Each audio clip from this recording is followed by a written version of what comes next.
itu diabetes agak horor lagi di sini. Kenapa Bu? Bismillah. Kemarin yang di sini tuh mati lampu terus. Kayaknya ada penampakan ya. Ternyata ada tukang listrik lagi benerin. Yang lab 1 ada orang nangis, cewek nangis. Jangan takut, saya malah menunggu-nunggu. Ya pentingnya nggak ganggu. Dia nyari teman aja, nggak. Oke, bentar deh. Maaf ya, saya pakai facial aja deh. Kalau pakai facial nggak terlalu ngap.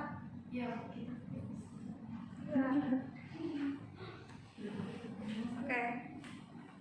Yang pertama adalah iya nggak apa-apa pakai facial. Misalnya salah satu aja nggak apa-apa sih deh.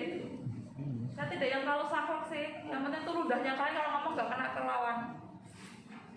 Sering saya ada Devi saya pakai.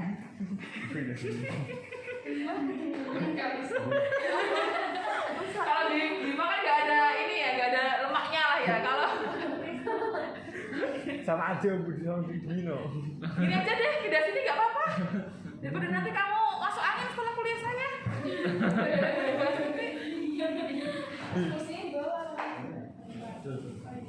Oke, langsung aja deh untuk meningkat waktu. Oke, di depan kita ini ada ibu hamil, ibu melahirkan, ya. Kita tidak mungkin langsung masuk ke hari pertama karena ibu masih mengalami yang namanya kelelahan. Ya, dia butuh rest, istirahat. Ya. Kita akan masuk di H+2. Ya, di H+2 di sini kondisi ibu sudah mulai membaik, ya. Kondisi rahim sudah mulai menyusut, ya, karena sudah keluar bayinya, ya, sudah mulai menyusut. Ya. Itu yang pertama, rahim menyusut. Yang kedua, di sini akan terjadi perubahan viskositas darah. Ya. Karena awalnya ibu hamil ini menanggung, ya, ibu bersalin ini menanggung 2, ya, dia dengan bayinya. Yang awalnya dia aliran darah, sirkulasi darah ini normal, ya. Tapi karena ada si baby di sini, maka akan meningkat 2 kali lipat, ya. Nah, karena sudah keluar bayinya, maka akan terjadi perubahan viskositas darah. Ya, perubahan yang awalnya dia 2 kali lipat menjadi 1 kali lipat. Nah, untuk mengecek ada problemkah, kita melakukan yang namanya nanti Hoffman test. HOFFMAN, Hoffman test. Ya, untuk mengecek viskositas. Caranya adalah kita meminta pasien untuk dorsifleksi ankle-nya. Tapi aba-abanya jangan dorsifleksi ya, dia tidak akan paham. Ya. Kita meminta pasien untuk menarik kakinya ke atas, ya, pergelangan kakinya. Kalau dia merasakan nyeri di bagian ini nyamuk di bagian gastro, ya, itu berarti dia positif. Tapi kalau dia tidak merasa nyeri, berarti dia negatif ya. Itu saya ulangi. Kalau dia positif, berarti terjadi perubahan viskositas darah di situ. Kalau negatif berarti tidak. Tapi maupun dia negatif maupun dia positif, tetap dilakukan exercise atau terapi latihan. Yang ketiga di sini nanti si ibu ini apabila BAB atau BAK, pipis atau buang air besar, ya, akan yang mengalami konstipasi, dan konstipasi atau pengeluaran BAB-nya akan sedikit lembek. Ya, lembek itu apa ya? Tahu lembek ya? Jadi nya itu agak lembek. Ya. Karena di sini juga masih ada luka jahitan. Robeknya seberapa itu tergantung masing-masing ukuran kepala dan badannya si baby. Ya, berapa jahitannya. Nah, di sini mesti hati-hati nih ya. Tidak boleh terulur terlalu panjang untuk daerah perineum. Perineum itu antara anus dengan bagian kewanitaan di atasnya. Kayak dulu di Kespo sudah saya jelasin perineum. Di atasnya anus dan di bawahnya kewanitaan. Dan di sini karena masih ada jahitan, ya, untuk mempercepat penyembuhan jahitan di sini biasanya oleh dokter atau bidan, ya, tergantung dia melahirkannya gimana. itu akan diberikan yang namanya serbuk PK, bukan PK pekerja seks ya. Serbuk PK itu namanya adalah permangana sekaligus. Itu nanti dicampur dengan air hangat, ya, akan berubah menjadi warna merah muda, ya, dan itu disiramkan atau dibuat cebok, ya, di area misfinya di situ. Ya, itu untuk mempercepat penyembuhannya. Nah, kalau sudah dibuat cebok itu mesti dibilas lagi, ya. Jangan sampai meninggalkan serbuk itu di area misfi, karena dikhawatirkan nanti bisa merontokkan bulu pubis, ya, bulu kemaluannya rontok. Ya. Tuh. Lalu di sini nanti yang bisa kita beri kepada pasien yang pertama adalah latihan nafas tetap, ya, dimulai dengan breathing exercise. Terus yang kedua nanti latihan AGA, anggota gerak atas dan anggota gerak bawah, AGA AGB singkatnya, ya. Relaksasi, dan yang terakhir nanti transfer ambulasi, ya. Dari tiduran, duduk, diri, dan jalan. Tapi hati-hati nih, kalau kita meminta pasien untuk menekuk kakinya ke sini dan ke arah perut, nah ini jangan sampai ke arah dada banget, robek nanti, ya kan? Jadi jangan sampai yang terulur, semampunya pasien dulu. Ya kalau segini sudah segini, jangan dipaksakan sampai memeluk dada, ya. Patah. Iya, ceritanya mesti kembali lagi ke dokter untuk cek. Dan biasanya ibu ini untuk kencing jangan jongkok, ya. Kalau jongkok otomatis terulur nanti, ya. Dia biasanya pakai pampers dulu, ya, sampai menunggu masa nifas juga, ya. Bu, kalau pipisnya atau kencingnya ini toilet duduk gimana, Bu? Bisa nggak?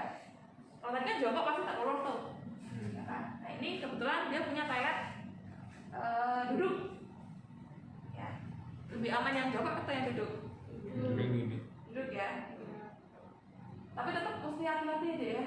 Hati-hati, takutnya ini terulur yang over, nanti bisa ini lagi lepas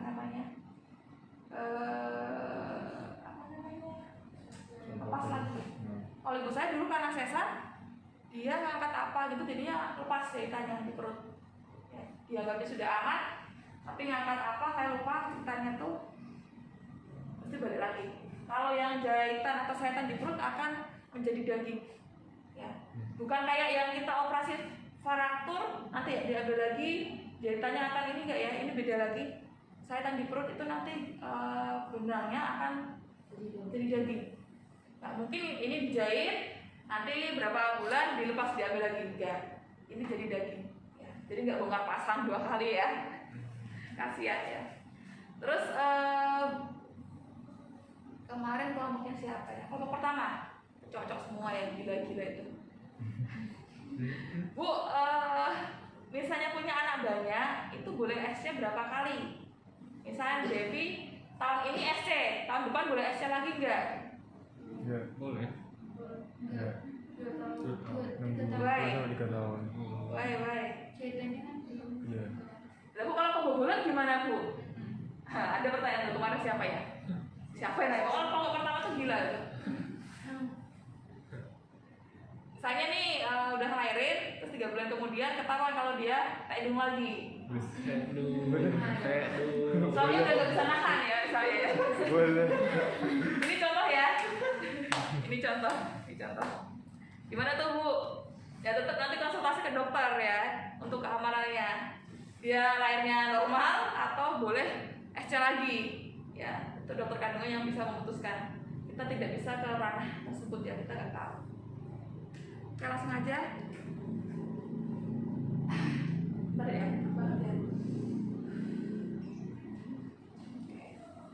Ada yang mana? Enggak, ya? Saya bisa pakai facial aja deh. Kalau gitu kan kelihatan tuh cantik-cantiknya. Kalau pakai facial nggak kelihatan kan? Kamu make up atau enggak? Mandi atau enggak tuh nggak kelihatan kalau.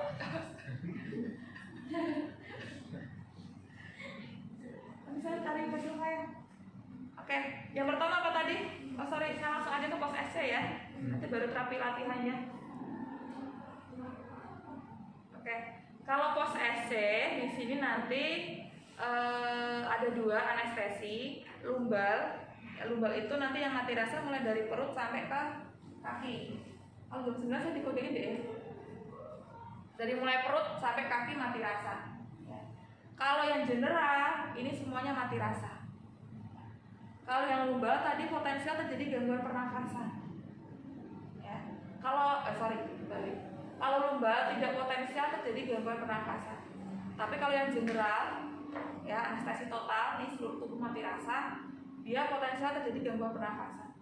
Tapi rata-rata ibu bersalin secara SC adalah yang lumbal. Jadi di sini dibuat mati rasa, tapi di atasnya dia masih bisa ngobrol ke suaminya, ya kan? Artis-artis itu kan gitu tuh, ada skanya, di sini lagi dibongkar-bongkar ya, masih bisa ngobrol. Lalu bolehkah sih Bu diambil video kalau di rumah sakit itu? Kalau kita ketahui, biasanya kan rumah sakit ada aturan untuk kode etik untuk perekaman dan lain-lainnya ya, yang tidak boleh disebarluaskan, hanya untuk pribadi. Ya, mungkin ada perjanjian seperti itu. Misalnya kalian sebagai suami pengen video istrinya, terusnya ada mungkin perjanjian dulu untuk tidak dipublis, rahasia medis, lah ya. Oke. Nah, kalau yang postnatal yang tadi itu problemnya di sayatan bawah, ini problemnya adalah di sayatan perut. Ya. Di sini terpasang infus, ada juga yang masih pakai juga kateter, kancingnya di bawah. Karena dia harus bed rest dulu, ya. Lalu yang kita kuatkan adalah nanti di area sekitar otot perut, ya, masih nyeri di sini. Kita juga masuknya H+2, karena H-1 ya, H-1. Hari pertama dia masih merasakan nyeri, lelah, ya. Ya, H+2 yang kita masukin adalah hampir sama latihannya seperti yang tadi. Cuma sebelum kita latih, kita cek dulu kesadarannya si klien atau pasien. Ya. Misalnya tadi kita lakukan foot exercise. Foot exercise kita minta pasien untuk dorsifleksi ankle-nya dan untuk memutar pergelangan kakinya. Kalau dia bisa sendiri, berarti dia sudah normal atau sudah pulih kesadarannya. Ya, karena tadi yang di anestesi adalah bagian bawah. Ya. Sudah bisa menggerakkan, ya berarti dia sudah normal. Lalu berikutnya adalah tetap latihan nafas, static contraction, ya latihan AGA, AGB dan bridging. Bridging apa? Jangan aku ya. Angkat dulu ya Bu. Jangan kak, jangan ini di kalau dua kamar ini Angkat tidak tanggul. bisa. Tanggul. Tanggul. Jangan. Ketiga bagus nih. Kalau satu tuh yang bisa cuma kuku doang tuh. Ini Bu diangkat. Ya, yang lain nggak tahu. Saya bukannya banding-bandingin ya, saya hanya menceritakan aja biar lucu lah. Oke, static contraction, bridging, lalu nanti diteruskan dengan dia bridging sambil duduk, ya dan berdiri dan berjalan. Ya. Jadi bridging di sini bisa dilakukan dengan posisi tidur telentang, bisa dengan posisi duduk. Ya. Yang pertama, otomatis kalau di rumah sakit, kalau masa pandemi ya, pakai ini ya, pakai pengaman, face shield. Tapi kalau pasien kita minta untuk latihan breathing exercise, ini pakai masker nih. Napasnya banyak Bu, tarik nafas dari hidung dan hembuskan lewat mulut. Nah ini balik lagi, masuk lagi. Tapi secara aturan latihannya memang seperti itu deh ya. Breathing exercise kan seperti itu, tidak mungkin Bu tarik nafas dari hidung, jangan dikeluar-keluarin, nggak kan? Salam ya nanti ya. Oke. Jadi kita minta pasien untuk tarik nafas dari hidung ya. Kalau pasien tidak paham, kita kasih contoh. Ya. Saya pakai facial nih, beda-beda sedikit. Bu, nanti silakan lakukan latihan nafas ya dengan aba-aba. Dengan aba-aba tarik nafas dari hidung dan dihembuskan lewat mulut. Seperti ini ya Bu ya, saya contohkan. Dan pelan-pelan ditutup lewat mulut. Ya, 5 kali 8 di hidungan. Langsung aja aplikasi ya. Oke Bu, silakan tarik nafas dari hidung dan dihembuskan lewat mulut. Tawa? Apa? Balik. Oke ya? Enggak apa. Ya kan, berarti kan ini percobaan aja kan? Masa kamu beneran? Ya percobaan, kamu mau apa ya? Memposisikan dirimu sebagai pasien beneran. Oh iya. Ya. Berarti pakai masker juga. Iya. Oke. Silakan Ibu tarik nafas dari hidung dan hembuskan lewat mulut. Oke. Lagi Ibu tarik nafas dan hembuskan. Oke. Saya ulangi sedikit ya. Sebelum kita latih, ini saya bikinnya normal semuanya ya. Mau normal mau SC latihannya sama. Ya. Mau normal atau SC yang ini sama. Cuma kalau yang SC kita awali dengan memeriksa kakinya dulu, membuat exercise dulu. Kita minta pasien untuk menggerakkan dorsi kakinya, ya, luruskan dan memutar berbarengan. Sebelum yang ini yang SC ya, sebelum dilakukan exercise kita minta untuk pasien memutar atau menggerakkan kedua ankle-nya. Ya. Sudah? Kalau sudah, tadi yang pertama adalah latihan breathing exercise. Ya, latihan breathing exercise sudah. Lalu yang kedua kita minta pasien untuk menggerakkan kepalanya saja. Ya, kita latihan aga dulu, anggota gerak atas dulu aga. Hanya kepala tanpa disertai mengangkat bahu. Ya. Sebenarnya latihan seperti ini tinggal bagaimana fisioterapi ini untuk apa ya, menciptakan atau kreativitas untuk menciptakan sebuah gerakan. Ya, kayak senam lah. Senam itu kan pintar-pintarnya instrukturnya menciptakan gerakan, menyamakan dengan musiknya. Ya kan? Sama dengan yang seperti ini. Bagaimana kita menciptakan atau memberikan gerakan yang kira-kira itu bisa menggerakkan semua persendian. Ya. Kayak yang pertama kita minta pasien untuk hanya mengangkat kepalanya saja. Ya. Kayak Ibu silakan angkat kepala ke arah, ya, meletakkan dagunya, turunkan lagi Bu. Yang pertama boleh kita bantu, tapi seterusnya minta pasien untuk mandiri. Ya, angkat lagi, turun Ibu. Ini tinggi juga 5x8. Nah yang kedua, angkat kepala plus bahu, kedua bahu ikut mengangkat. Ya, ini normal atau SC saya samakan saja. Cuma kalau yang SC, waktu dia mengangkat, ya pasti si otot perut akan kontraksi. Ya. Jadi jangan terlalu dipaksakan. Misalnya nih, Ibu angkat kepala plus bahunya Ibu. Nah ini kan kontraksi nih, kenceng nggak deh, tegang. Kalau turun lagi, kalau dia merasakan nyeri, jangan terlalu yang diporsir, ya. Sesuai dengan kemampuan si Ibu aja. Karena kalau di hari pertama kita memberi latihan sudah memberikan kesan yang nyeri sekali, menakutkan bagi si Ibu nggak akan mau latihan lagi deh. Ya, jadi kesan pertama yang kita berikan kepada pasien adalah latihan yang ringan, yang mudah dilakukan oleh si Ibu. Sama dengan nanti kalau kalian di lapangan ya, di pasien. Kalau kalian di hari pertama sudah nakutin pasien, berikutnya juga dia takut terus kepada kalian. Jadi tampilkan kesan apa ya namanya, latihan yang ringan dulu lah. Ya. Jadi yang pertama angkat kepala, yang kedua angkat kepala plus bahu. Ya. Secukupnya aja. Ini juga 5x8 hitungan. Jadi saat dia mengangkat dihitung, ya, sampai 1, 2, 3, 4, 5 dia sudah tidak kuat, dia sudah turun lagi. Ya. Juga diulangi sampai 5 kali. Lalu kalau sudah yang agak, kita langsung ke bawahnya, ya, ke kakinya. Kita minta pasien untuk menekuk kakinya bergantian. Ini ke arah dada. Ya. Nah, untuk yang postnatal umum atau normal, ingat ini ada jahitan di bawah, jangan sampai yang terlalu terulur. Ya. Kalau dia mampunya hanya segini, ya nggak apa-apa segini. Ya. Tapi karena ini dia SC, boleh sampai ke atas. Semampunya pasien. Ya. Karena di sini ada perut yang masih nyeri. Disesuaikan lagi. Bergantian kaki kiri dan kaki kanan. Bisa kombinasi, ya, misalnya nih udah ditekuk dua-duanya, Nanti dua-duanya tadi, yang pertama adalah yang bergantian, yang kedua bisa bebarengan, ya. Yang keempat bisa bebarengan disertai angkat kepala. Ya, sesuaikan dengan toleransi nyeri si klien. Dan latihan bisa ditingkatkan setiap harinya. Ditingkatkan dalam latihan frekuensinya, ditingkatkan dalam artian LGS-nya, tambah lagi. Ya. Nah, kalau sudah, nanti yang keempat itu ada kesekian lah ya, saya agak gitu.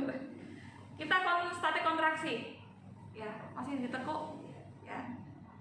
Kita bisa taruh tangan kita di bawah perut seperti ini, ya. Nah, kalau pakai handuk atau kain atau yang lain gimana Bu untuk statik kontraksi? Kalau kita pakai benda-benda yang lain itu tidak bisa merasakan apakah pasien benar-benar menekan ke bawah. Jadi manfaatkan tangan kita untuk bisa merasakan seberapa ibu ini bisa menekan tangan kita, ya kan? Karena tiap harinya kan kita evaluasi tuh, oh hari ini cuma sedikit, ya. Hari kedua tekan lagi, hari ketiga tambah. Jadi bisa buat evaluasi kita, ya. Oke, ibu mungkin akan bingung kan statik kontraksi itu apa ya?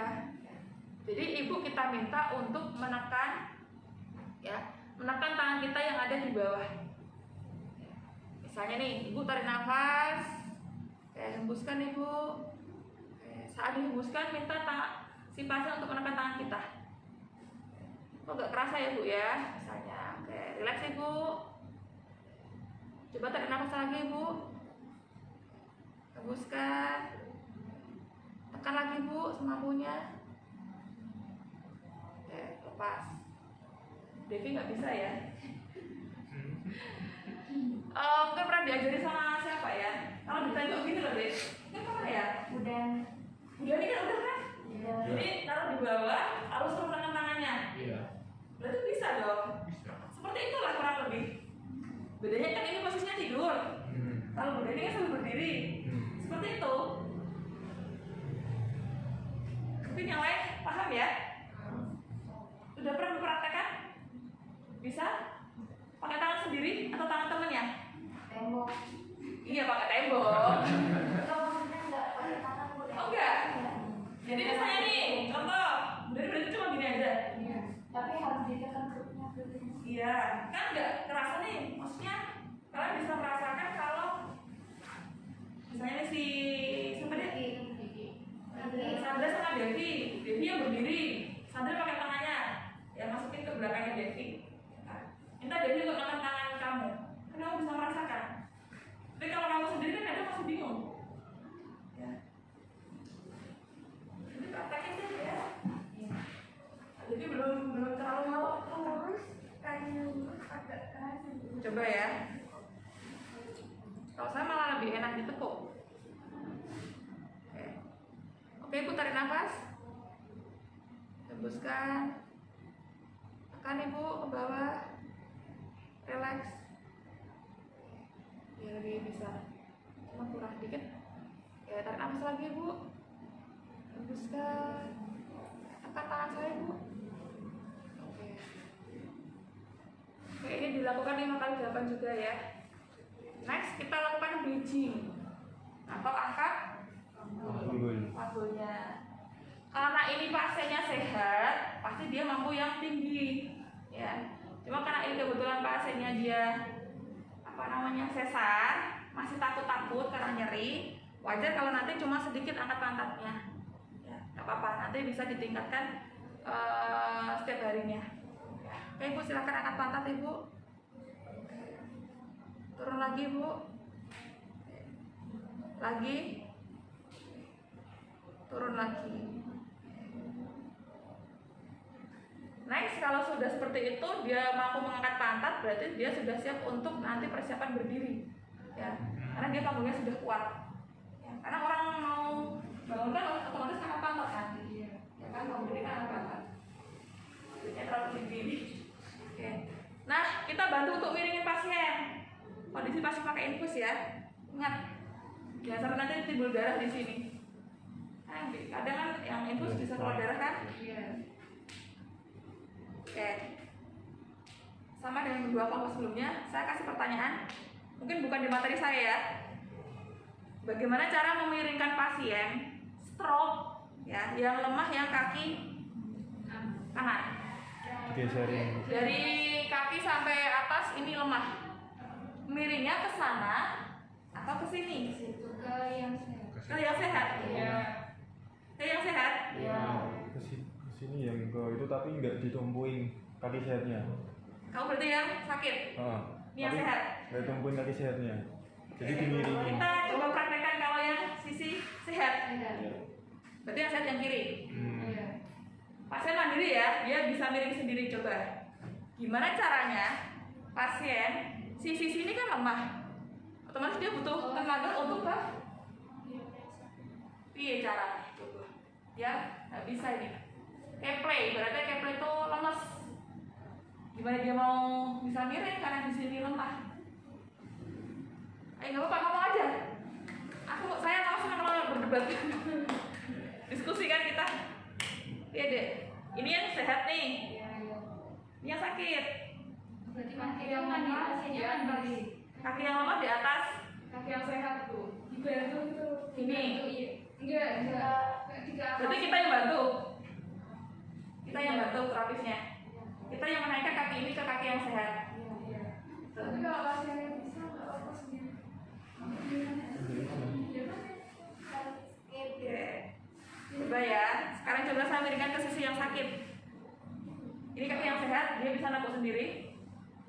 Ya. Nekuk deh. Kamu agak sedih deh. Soalnya kalau di rumah sakit bednya agak luas, ini kan kecil. Ya. Ini kan sehat tangannya ya. Dia mau miring ke sana.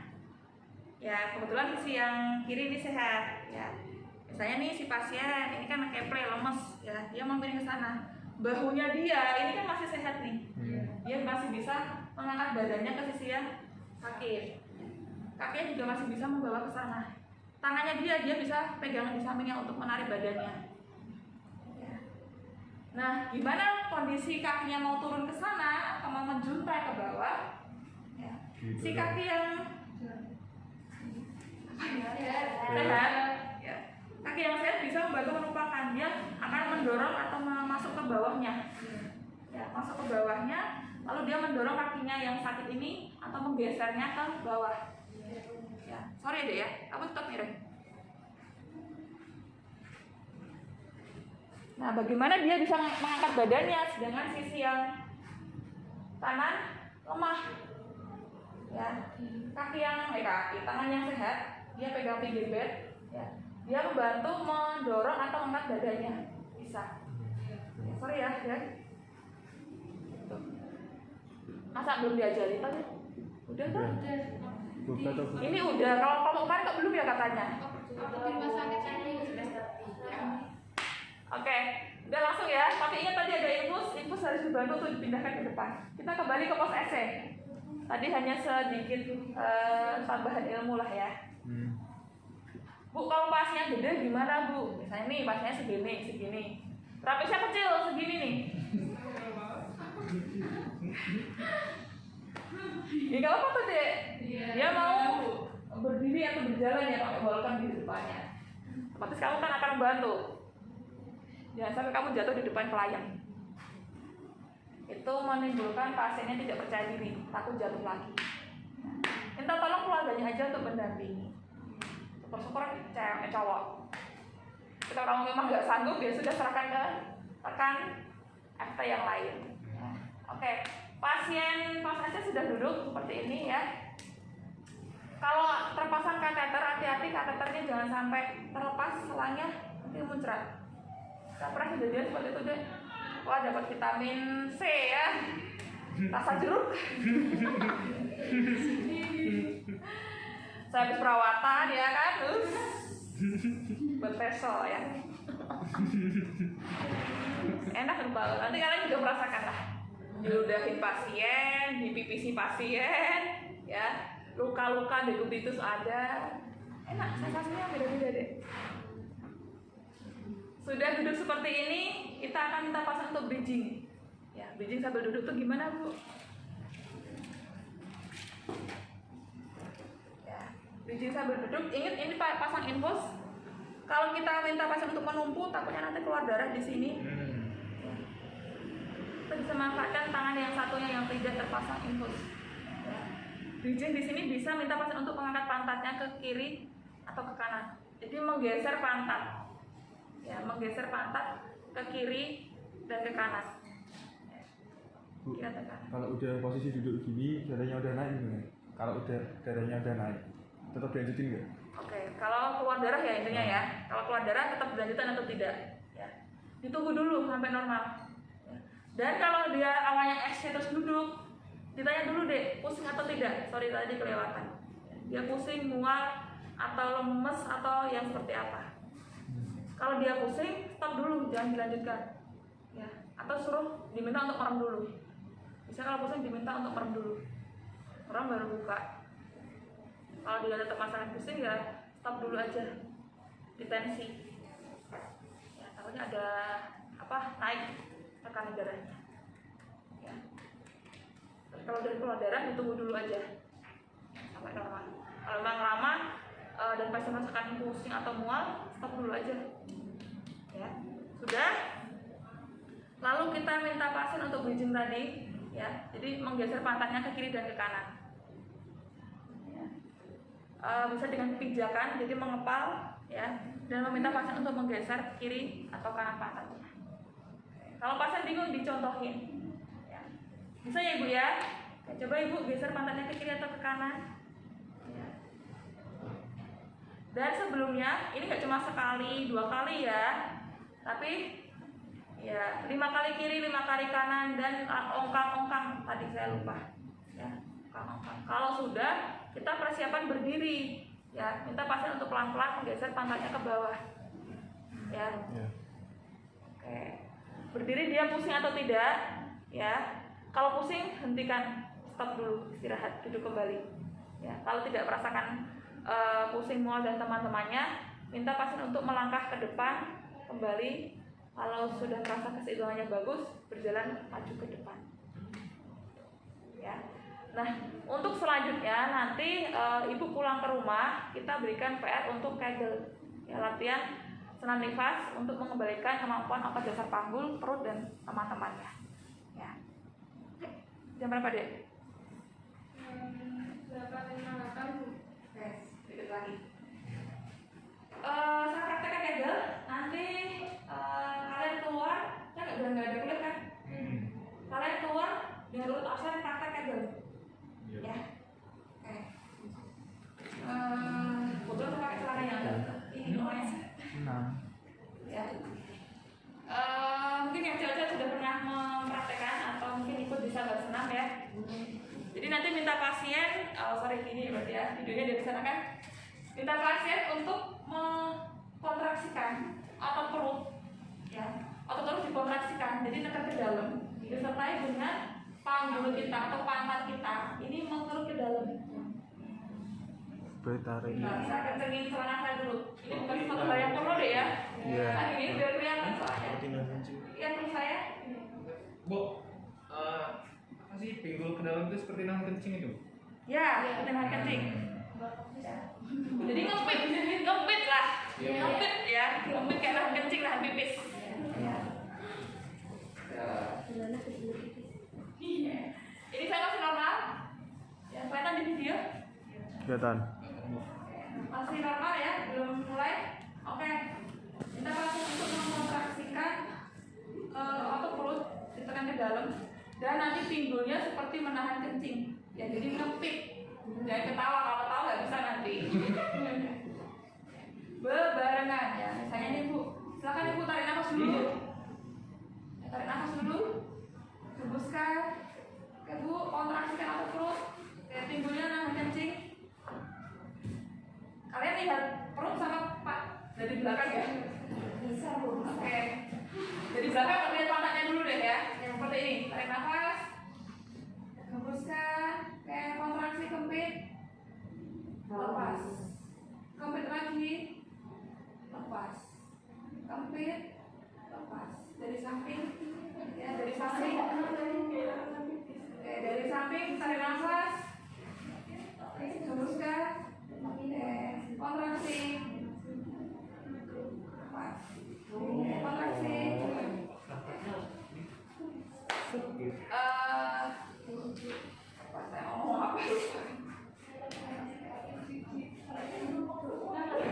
Ya. Jadi jangan sambil ketawa, kalau ketawa nanti nggak bisa deh. Dan jangan yang gini, kemarin tuh ada yang kayak gini nih. Contoh ya, siapa saya lupa ya. Sembuh. Gitu. Jadi kalau seperti itu nanti malah di sini yang nyeri. Jadi relax aja. Jangan sambil tadi ya. Relax aja di depan aja deh ya. Masuk kempit, lepas. Kempit, lepas. Jangan sembuh. Enak lu? Tuh. Ya. Oke. Paham sampai sini? Ada pertanyaan? Nanti kalau nggak bisa revisi. Bu, ini buat apa Bu tadi? Kagak deh untuk tadi penguatan apa dasar panggul, kalau juga. Siap? Iya. Ada pertanyaan yang tadi saya praktekkan yang pas Devi latihan untuk pas Aceh. Saya mau nanya Bu, latihan Dulu ya. latihan seperti itu tuh kayak duduk terus berdiri tuh itu pas hari pertama latihan langsung dituntut untuk langsung berdiri apa gimana? Nah, Bim. bagus. Bim. Tadi kan saya